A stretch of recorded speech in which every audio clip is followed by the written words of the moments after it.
عیسی خپل شاګردانو ته وویل د لږ وخت دپاره به تاسو نور ما نه وینئ خو لږه موده وروسته به مې بیا ووینئ. ځینو شاګردان یو بل ته سره وویل د دې خبرې نه د هغه مطلب څه دی چې وایي د لږ وخت دپاره به تاسو ما ونه وینئ خو لږه موده وروسته به مې ووینئ او دا ځکه چې زه پلار ته ورځم. هغوی وویل د دې لږې مودې نه چې عیسی د هغې په هکله خبرې کوي مطلب څه دی؟ موږ نه پوهیږو چې هغه د څه شي په هکله خبرې کوي. عیسی پوه شو چې هغوی غواړي په دې هکله ترې پوښتنه وکړي نو هغوی ته یې وویل آیا تاسو په دې خاطر د یو بل نه پوښتنه کوئ چې زما د دې خبرې نه مطلب څه دی چې تاسو به د لږ وخت دپاره نور ما ونه وینئ خو لږه موده وروسته به بیا ما ووینئ؟ په یقین سره زه تاسو ته دا وایم چې تاسو به ژاړئ او ویر به کوئ خو نړۍ به خوشحاله وي. تاسو به خفه یئ خو ستاسو غم به په خوشحالۍ بدل شي. یوه ښځه د ماشوم د زیږېدلو په وخت کې ډېر دردونه زغمي خو کله چې ماشوم پیدا شي نو هغه خپل دردونه هیروي ځکه چې هغه خوشحاله وي چې یو انسان یې نړۍ ته راوړی دی.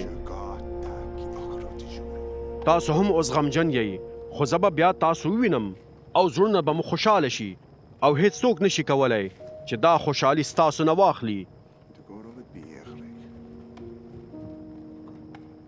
کله چې هغه ورځ راشي نو تاسو به زما نه هیڅ سوال نه کوئ. په یقین سره زه تاسو ته دا وایم چې که چیرې تاسو زما په نوم د پلار نه هر څه وغواړئ نو تاسو ته به یې درکړي. تر اوسه پورې تاسو زما په نوم هیڅ شی نه دی غوښتی. وغواړئ نو تاسو ته به درکړل شي تر څو ستاسو خوشحالي پوره شي. ما تاسو ته په مثالونو کې خبرې کولې خو داسې وخت به راشي چې نور به تاسو ته په مثالونو کې خبرې نه کوم بلکې په ښکاره توګه به تاسو ته د پلار په هکله خبرې کوم.